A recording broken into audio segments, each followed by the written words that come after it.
Bendiciones, mis muy amados hermanos en Cristo. Hoy, de una buena vez por todas, nos vamos a poner en un contexto serio y real detrás del abominable caso de abuso de menores de edad por parte de algunos clérigos de la Iglesia Católica. Es muy bueno que nosotros tengamos el contexto, y este video va a ser un poquito largo, pero es precisamente con la necesidad de poner sobre la mesa la realidad de este abominable hecho dentro de las filas de la Iglesia Católica. Bienvenidos. Queridos hermanos, qué bueno que nosotros podamos entender que cuando se nos pone una imagen grotesca de un obispo con los pies de unos niños debajo de la sotana, es una imagen bastante detestable para la persona que la ve. Pero lo que nosotros no vemos es la intención detrás de las personas que nos están presentando este tipo de imágenes. Están en la tarea de denunciar una situación con cifras reales, o están detrás de la intención de desacreditar descaradamente a la iglesia, sacando cifras de contexto para crear indisposición en la gente y odio hacia la iglesia. Eso es lo que vamos a ver a continuación, generando un contexto a partir de una realidad. A nosotros en muchísimas ocasiones se nos ha querido plantear la idea de que la forma de acabar con este tipo de flagelos dentro de la Iglesia Católica es permitiendo que los sacerdotes se casen. Vamos a ver en un momentito si es real o no esta propuesta. Resulta que hace muchísimos años atrás se lanzó una fuerte crítica en contra del Papa Benedicto, acusándolo de ser uno de los mayores encubridores de pederastia dentro de la Iglesia Católica. Ya vamos a poner en contexto también eso, porque es importante que ustedes sepan que en el año de 1983, la Iglesia Católica era la única institución del mundo que tenía un reglamento y unas directrices para tratar este tipo de casos. No existían leyes a nivel civil sobre este tema. Fue la Iglesia la primera en poner el tema sobre la mesa y en denunciar estos casos. Tan es así que el Código de Derecho Canónico exigía una rigurosa investigación y para ello exigía el testimonio de por lo menos 3 personas. No basta con un solo testimonio, porque muchas veces pueden haber denuncias que son falsas, y eso también lo vamos a ver más adelante. Entonces es muy importante que nosotros pongamos el ojo y vigilancia sobre el tema, porque las situaciones tampoco son así tan fáciles, ni las cifras son tan escandalosas como quieren hacernos ver. Entonces, cuando se detectaba un caso positivo, es decir, que verdaderamente hubo abuso por parte de un sacerdote, el Código de Derecho Canónico exigía la suspensión. Pero resulta que posteriormente, por temas humanos, algunos sacerdotes simplemente lo que hacían era cambiar al sacerdote de parroquia o de ciudad para menguar el impacto del escándalo, pero esto no resolvía el problema. Entonces voy a decir lo siguiente: Omar, ¿Se dan casos reales de abuso dentro de la Iglesia Católica o por parte de miembros de la Iglesia Católica, sacerdotes? La respuesta es sí. Y esto es detestable. Y esto es abominable. Pero lo que nosotros tenemos que evaluar a partir de aquí es si el número de abusos es tan real como nos lo quieren tratar de hacer ver algunos medios de comunicación o no. Por ejemplo, el periódico The New York Times, que era uno de los que acusaba al Papa Benedicto por encubrimiento de pederastia, cuando él fue quien elevó el rigor en la investigación dentro de la Iglesia Católica sobre este tema. Es más, el periódico The New York Times denuncia que son miles y miles los casos de pederastia dentro de la Iglesia Católica. ¿Qué sucede? Que hay otro periódico en Estados Unidos un poco más serio y neutral frente a este tema, hace una investigación real con testimonios de sacerdotes, personas condenadas dentro de la iglesia por este caso, y dice lo siguiente: la publicación del periódico The New York Times es una manipulación porque está basada en testimonios falsos. Por esto, el periódico The New York Post se dedica a hacer una investigación seria sobre el tema, y en su investigación se da cuenta de que las cifras reales, hablando de un 0 a un 100%, en el caso de abusos o pederastia por parte de sacerdotes dentro de la Iglesia Católica, en realidad alcanza la cifra, escúchenme bien, de un 0,03% de los abusos cometidos. Para esto se reportan entonces unos estudios en Holanda con respecto a este tema, donde salen unas cifras reales a la luz pública, y los porcentajes se dan de la siguiente manera: el 96% de los casos de abusos a menores de edad se dan en el ambiente familiar por parte de padres, familiares cercanos o padrastros o primos dentro del ambiente familiar. El 96% de los casos. El siguiente 4% se da dentro del ambiente escolar por parte de profesores y maestros en instituciones educativas. Y el caso de la iglesia, ya lo hemos dicho, 0,03%, es decir, en realidad el porcentaje es muy bajo. Ahora, ¿de dónde salen estos hombres dentro de la iglesia abusadores de niños?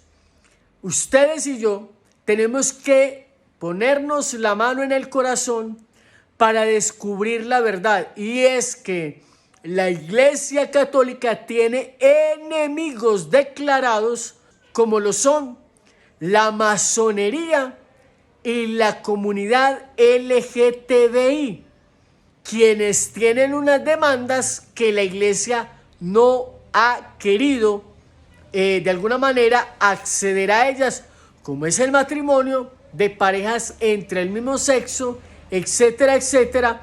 Entonces, a partir de la denuncia de los pecados por parte de la iglesia, vienen otros sectores, la masonería, la comunidad LGTBI, a querer infiltrar la Iglesia Católica para desde dentro cometer este tipo de abusos y abominaciones con el fin de lograr dos cosas: escándalo, escarnio público, y que muchas personas se salgan de la Iglesia Católica a causa de esos escándalos, y por ende, un tercer elemento, que la Iglesia pierda credibilidad. Y esto no se da solamente en el caso de la Iglesia Católica, sino de muchas otras instituciones que están siendo filtradas para hacerles perder credibilidad. Y en este caso, las personas se van a ir en contra de esas instituciones para atacarlas.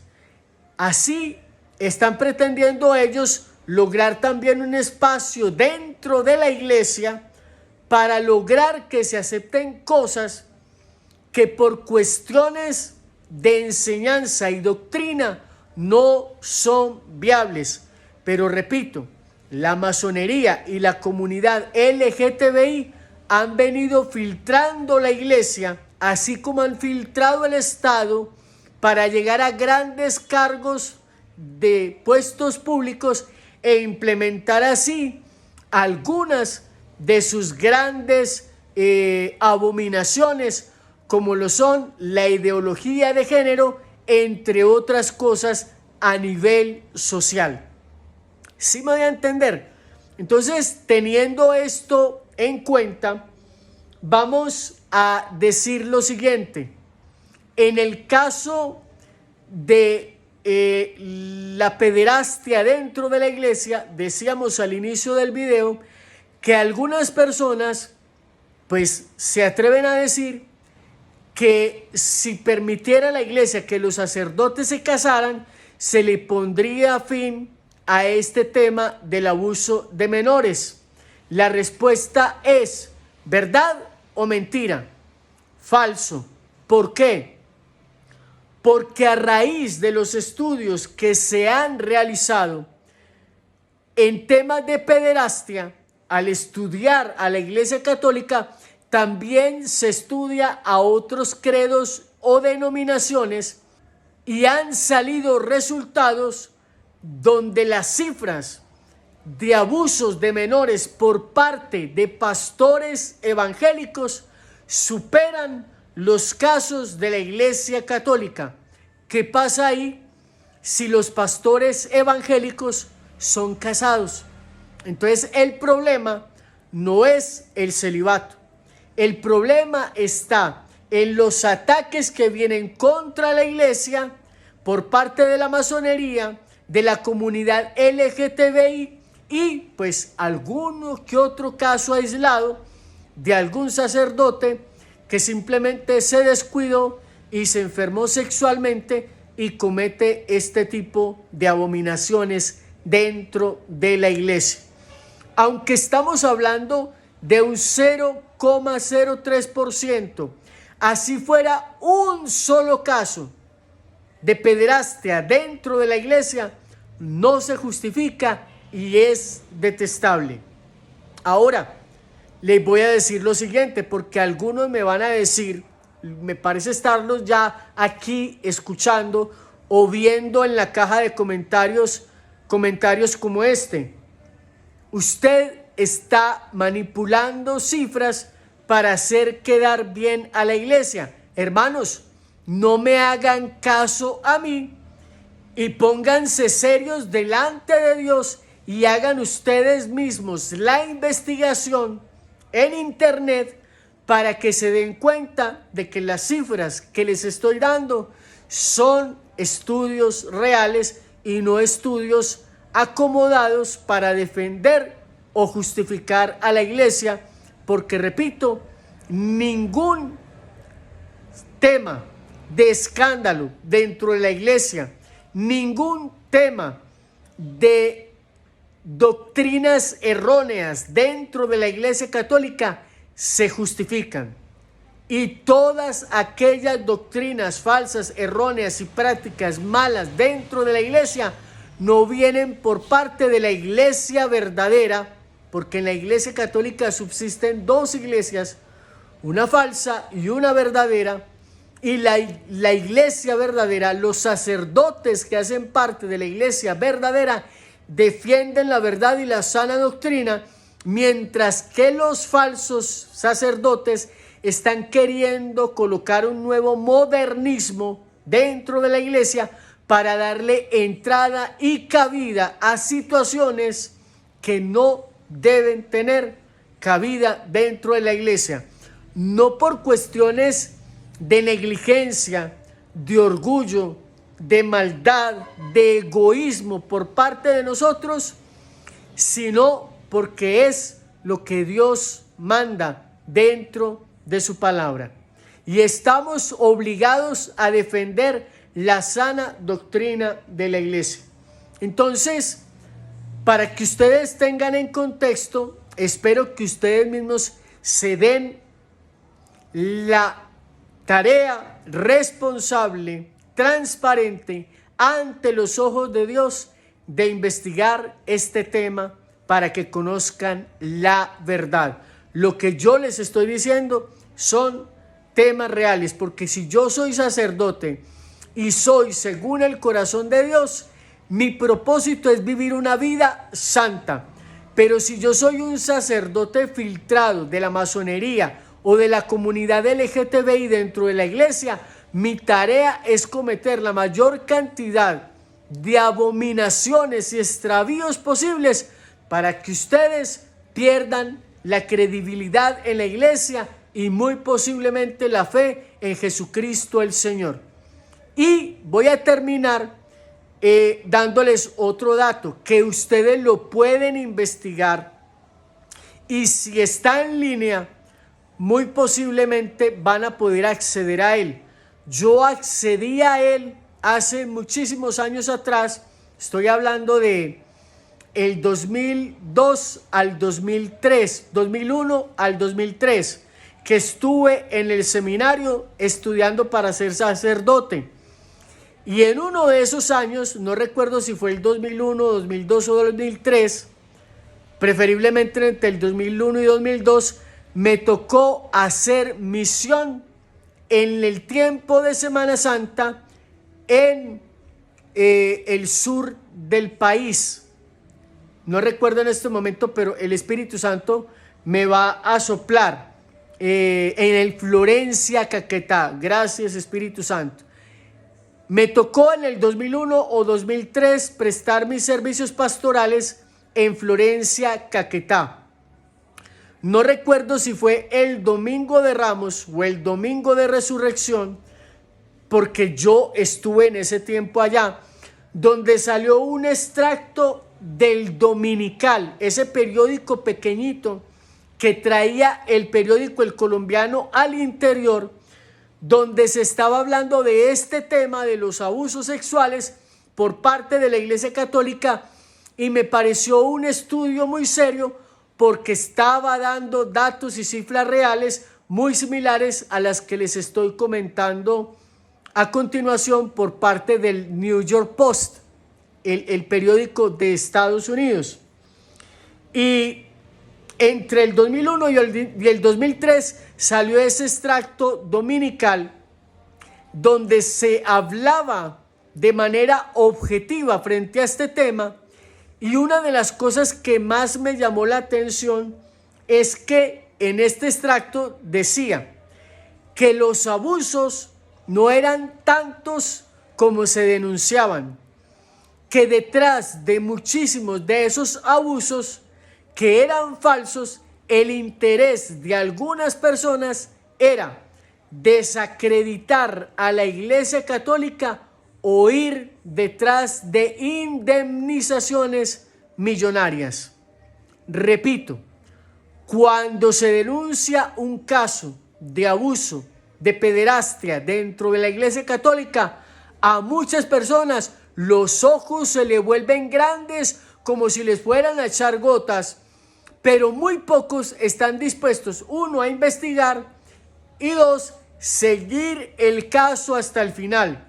Por ejemplo, ustedes se dieron cuenta de un caso reciente donde se incluso suspendió por un tiempo al padre Carlos Yepes de la ciudad de Medellín. Miren, hermanos, si hay sacerdotes homosexuales, los hay. Y ya les he dicho, en contexto, algunos filtrados por la masonería y la comunidad LGTBI para atacar desde dentro a la Iglesia Católica, y otros que de alguna manera también son reales, han sido homosexuales que se han logrado ordenar y estar dentro de la iglesia y tienen su pareja. ¿Nos corresponde a nosotros juzgar? No. Nos corresponde orar y pedirle a Dios, tanto en el hecho de sacerdotes masones como sacerdotes homosexuales filtrados dentro de la iglesia. Nos corresponde no juzgar, porque quien juzga a sus sacerdotes es Jesucristo el Señor. A ti y a mí nos corresponde orar. En varias de las iglesias donde yo he estado trabajando desde hace varios años para acá pastoralmente, como catequista, evangelizador o como músico católico, me he dado cuenta que quienes manejan las catequesis son padres y madres de familia. Es decir, el sacerdote tiene el mínimo contacto con los niños, y me parece que es una forma muy sana de evitar que se hagan denuncias falsas, porque he visto donde hay sacerdotes confesando niños, y si no lo están haciendo en el confesionario delante de la comunidad, y si lo hacen en otro lugar aparte, siempre está el padre o a un acudiente del menor a un lado observando lo que está sucediendo con el niño. Entonces, que se cometa un abuso sexual, que hayan temas de pedofilia dentro de la iglesia en estos tiempos, no es un tema sencillo, no es un tema fácil, no es un tema que esté muy a la mano, para que le pongamos cuidado a eso. Repito, aunque en toda la historia de la iglesia se haya dado no más que un solo caso, que de hecho no ha sido así, han sido varios, pero aunque fuera un solo caso, es detestable, abominable y rechazable. Entonces, vuelvo al extracto del periódico El Dominical. El Dominical, ese periódico pequeño, entre el año 2001, 2002 y 2003, si quieren, para mayor seguridad, Domingo de Ramos o Domingo de Resurrección, que ustedes lo pueden investigar y ojalá estuviera en línea para que ustedes lean un estudio real, donde se está diciendo que muchos de los casos denunciados no son reales y que vienen detrás de varias motivaciones: desprestigiar la iglesia, o porque hubo una persona que quedó herida por algún caso y quiso hacer una denuncia falsa para desacreditar a la iglesia, o porque vienen detrás de una indemnización, o sencillamente un sacerdote que tenía una relación con otra persona, se rompió esa relación y por despecho vienen denuncias, como también casos de mujeres que descaradamente se le han insinuado a un sacerdote en el confesionario, porque hay casos que han sucedido, y lo digo porque algún sacerdote alguna vez me lo confesó y me dijo: me pasó esto, y esa persona me amenazó con denunciarme por acoso sexual si yo no le hacía caso. ¿Qué hace un sacerdote en ese caso? Si la mujer lo va a denunciar, y muy posiblemente le van a creer a esa descarada que se le insinuó al cura, y como el cura le dijo que no, entonces por eso no se le debe creer a muchas personas lo que están diciendo, y ojalá preferiblemente con pruebas. Resumiendo, estudios reales señalan que de los casos de pedofilia denunciados a nivel mundial, el 96% de los casos positivos responden a la familia. Niños que han sido agredidos en el ambiente familiar. Papá, padrastro, hermanos, primos cercanos, tíos, familiares cercanos, 96%. El otro 4% en el ambiente escolar, porque los niños permanecen la mayor parte del tiempo en sus casas o en el colegio o en la guardería, y allí es donde se dan la mayoría de casos. Porque los niños cuando van a la iglesia, la mayoría de veces van en compañía de sus padres o acudientes a adultos responsables. Entonces, dentro de las cifras reales, solo el 3,03% corresponde a los sacerdotes dentro de la Iglesia Católica, y aunque sea una cifra baja que se puede demostrar, nada más que usted en su ambiente local, familiar, en su mismo barrio, en su mismo sector, usted se da cuenta cuando un sacerdote comete un escándalo, el barrio ya lo sabe. Y si es algo grave, eso rompe las fronteras del barrio e incluso muchas veces de la ciudad. Entonces, mis hermanos, no se traguen el cuento, no traguen entero, ni tampoco permitan que los medios de comunicación anticatólicos vengan a sembrar saña y se ensañen con un sacerdote dentro de muchos, dentro de miles, que se equivoca y que ya ustedes tienen el contexto real de lo que está pasando dentro de la Iglesia Católica y de otras instituciones que han sido filtradas por la masonería y por la comunidad LGTBI.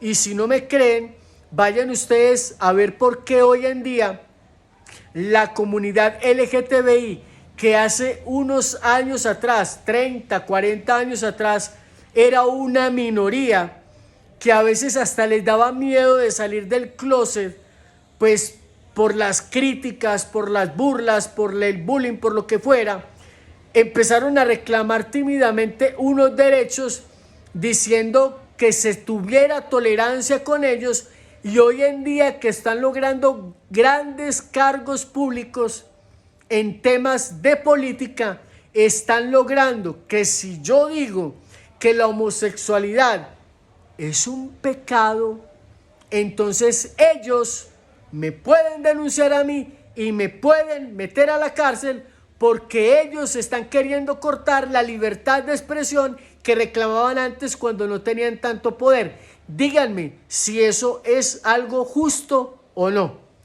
Queridos hermanos, espero que este video les llegue al corazón. No crean en lo que yo les digo. Investiguen por ustedes mismos. No se trata de que Omar está manipulando cifras para proteger o justificar a la iglesia, porque repito, ni un solo caso de abuso a menores se justifica. Es abominable, detestable ante Dios y ante los hombres. Entonces, simplemente investiguen responsablemente delante de Dios y busquen la verdad, para que se den cuenta que la realidad es que quieren destruir al ser humano, y la mejor forma de destruir al ser humano es destruyendo las instituciones que quieren proteger al ser humano y llamarlo a tener una relación personal con un Cristo vivo y resucitado que puede restaurar nuestras vidas. Comparte este video en tus redes sociales e invita a muchísimas personas para que nos sigan en este canal. Te invito para que te suscribas y así seamos una familia más grande, y compartas este video y le des me gusta para que YouTube lo pueda recomendar con muchísimas más personas. A ustedes por su atención, muchas gracias, Dios les bendiga. Hasta pronto.